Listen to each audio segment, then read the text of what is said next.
लेकिन दुख इस बात का, इस देश के लिए इतना सब कुछ करने के बाद हमारी बेटियों की, बहनों की इज्जत के साथ खेला जाता, उसके बाद भी कुछ नहीं हो पाया।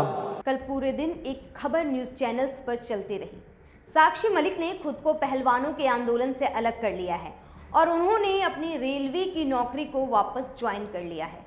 वहीं इसके एक दिन पहले हरियाणा के मुंडलाना में पहलवान बजरंग पूनिया ने सर्व समाज समर्थन पंचायत में आकर मंच पर बैठे पूर्व गवर्नर सत्यपाल मलिक, आरएलडी नेता जयंत चौधरी और किसान नेता गुरनाम सिंह चड़ोनी से कहा कि वो इस पंचायत में कोई फैसला ना ले।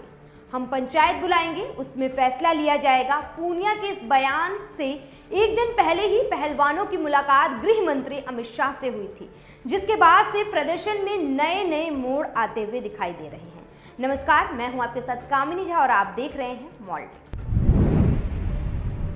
टीवी पे दिखाया गया, खून खोलता था उसको देख के, और ये मन करता था कि अभी जाके जो लोग इनको घसीट रहे हैं उनके साथ कुछ ना कुछ कर दिया जाए। लेकिन लोकतंत्र में जिस तरीके से होता है हम उस तरीके से करेंगे। सत्यपाल मलिक ने कहा कि 28 मई को जिस तरह दिल्ली पुलिस ने बेटियों को घसीटा, उसे देखकर उनका खून खौल रहा था। वाकई में बड़ी बात है कि प्रधानमंत्री नरेंद्र मोदी कुछ किलोमीटर की दूरी पर नए संसद का उद्घाटन करते हुए लोकतंत्र का जश्न मना रहे थे।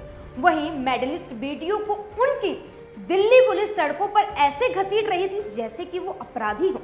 इसके बाद प्रदर्शन कर रही बेटियों को जंतर मंतर से जबरदस्ती हटा दिया गया, जिसके बाद पहलवान बेटियों ने अपने मेडल्स को गंगा में प्रवाहित करने का फैसला लिया। आंखों में आंसू लिए सभी बेटियां अपनी पूरी जिंदगी की मेहनत की कमाई यानी मेडल को गंगा में प्रवाहित करने वाली थी, लेकिन भारतीय किसान यूनियन के अध्यक्ष नरेश टिकैत ने उन्हें समझाया और मेडल्स को राष्ट्रपति को देने का निर्णय लिया गया। केंद्र सरकार को WFI पूर्व अध्यक्ष बृजभूषण शरण सिंह पर 5 दिनों के अंदर कार्रवाई करने का अल्टीमेटम दिया गया। जगह जगह देश में पहलवान बेटियों को इंसाफ दिलाने के लिए महापंचायत हो रही थी। इसी कड़ी में रविवार यानी 4 जून 2023 को हरियाणा के मुंडलाना में सर्व समाज समर्थन पंचायत का आयोजन हुआ, जिसमें एक बड़ा फैसला लिया जाना था।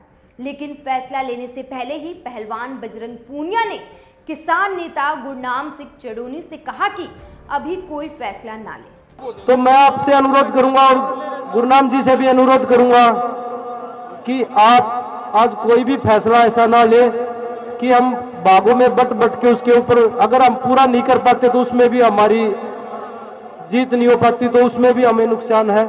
हम एक पंचायत खिलाड़ियों की तरफ से रखेंगे जिसमें सभी जितने भी हमारी खाप पंचायतें हैं, जितने हमारे संगठन हैं, हम एक मंच पे इकट्ठा करेंगे सबको। बजरंग पूनिया के इस बयान से एक रात पहले ही सभी पहलवानों ने केंद्रीय गृह मंत्री अमित शाह से मुलाकात। पूनिया के इस बयान के बाद किसान नेता चड़ोनी ने क्या कहा, एक बार आप भी सुनिए। हमारे मन में एक फैसला आज जो हम लेना चाह रहे थे वो ये था कि जैसे बीजेपी ने हमें संसद पे जाने से रोका, तो ऐसे हम इनको गांवों में घुसने से रोक दें।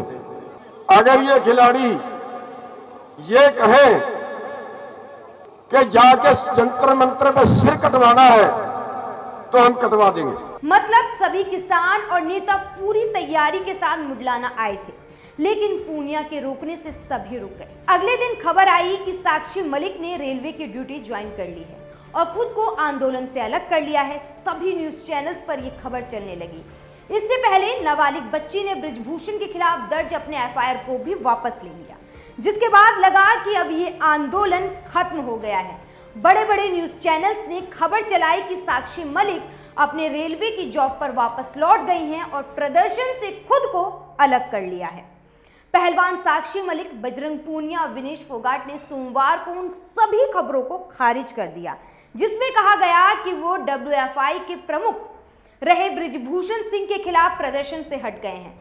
उन्होंने जोर देकर कहा कि उनकी लड़ाई तब तक जारी रहेगी जब तक उन्हें न्याय नहीं मिल जाता है। बार बार बीजेपी सांसद और पूर्व WFI चीफ बृजभूषण शरण सिंह सभी आरोपों को खारिज कर रहे हैं। वहीं 9 तारीख को किसान जंतर मंतर पर बेटियों के पक्ष में जो प्रदर्शन करने वाले थे उसे उन्होंने रद्द कर दिया है। अब देखना होगा कि इस आंदोलन में आगे क्या होता है, ये आंदोलन किस मोड़ पर जाता है। बेटियों को कब तक इंसाफ के लिए ऐसे ही लड़ना होगा।